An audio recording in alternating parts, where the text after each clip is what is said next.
Showtime, Shawn Porter here. Of course, you know me, and you know my man right here, Caleb Sweet Hands Plant. Sweet Hands, Caleb Plant. First, want to get into your head a little bit.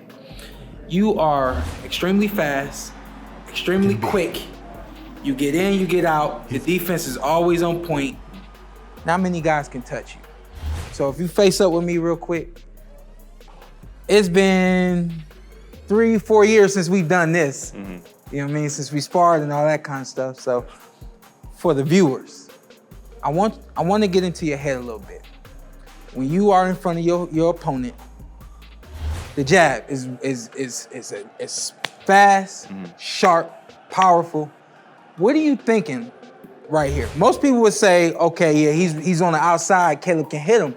Is that necessarily what Caleb's thinking, or is Caleb thinking, let me set something up? What's your mindset in the midst of a fight when you're right here with your guy and you know that you're about to release that jab? Yeah, it just depends, you know. There's a lot of things that go into just making sure you're in position and make sure, you know, there's times that you're in jab position, there's sometimes that you're in right hand position, there's times that you could just stick a punch out and touch them, there's times that you have to take a small step and jab. I watch you, man. I'm a fan, you know that. Yeah. I study you. There's times where you're just like this. You're not even really throwing a jab. You're just trying to touch, and then it comes. Yeah. What are you doing at that point? Is that just a way of sizing the guy and finding your range, or are those your feints until you want to step in and stab him with the jab?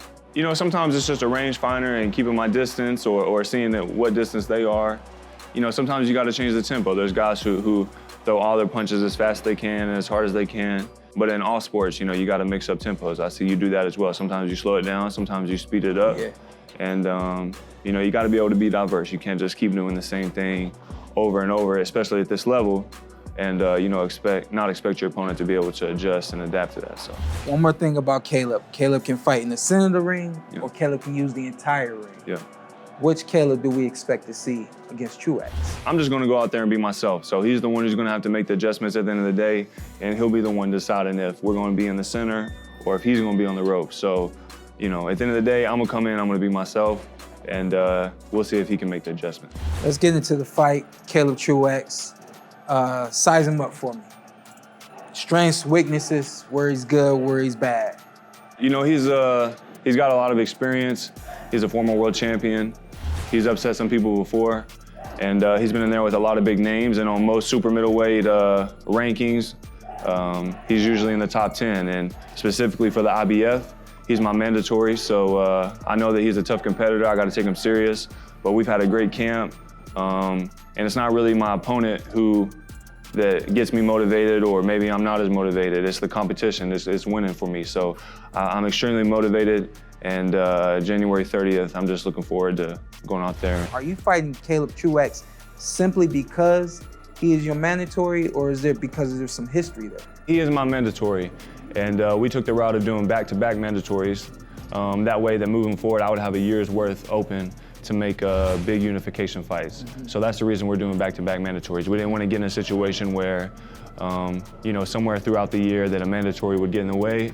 We can just knock out back-to-back mandatories, and that way, you know, any comers who want to step to me, I can step right back to them. Most people didn't even know that. You have back-to-back mandatories sometimes. There's always one mandatory, but then there's always another mandatory down the line. Very smart of you and your team to say, yo, let's get this out of the way we can fight who we want to fight when we want to fight them. How are you able to maintain that type of work ethic now with being an A-side fighter? I say this in some of my interviews. I just feel like it's silly for fighters to become world champion or A-side and then all of a sudden feel like that they're the hunted as opposed to still hunting, you know?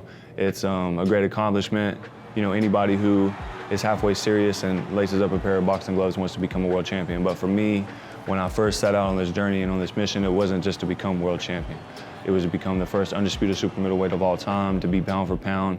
And as of now, with only 20 fights, I'm still a ways from that. So keeping my eyes focused on the big picture, not just you know, the single accomplishments that I accomplished along the way. So there's still a lot more that I want to do in this sport, a lot more that I want to accomplish, and I have to remain focused on that. So your ambition and your drive and your motivation is beyond Caleb Truax.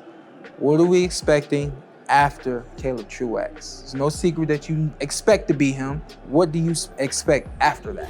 Like you said, as of now, my full attention and focus is on January 30th against Truax. And I'm not looking past him, but I am looking through him. You know, like I said, we're doing back-to-back mandatories to open up a year's worth of unification fights. I know that Canelo is interested in that fight.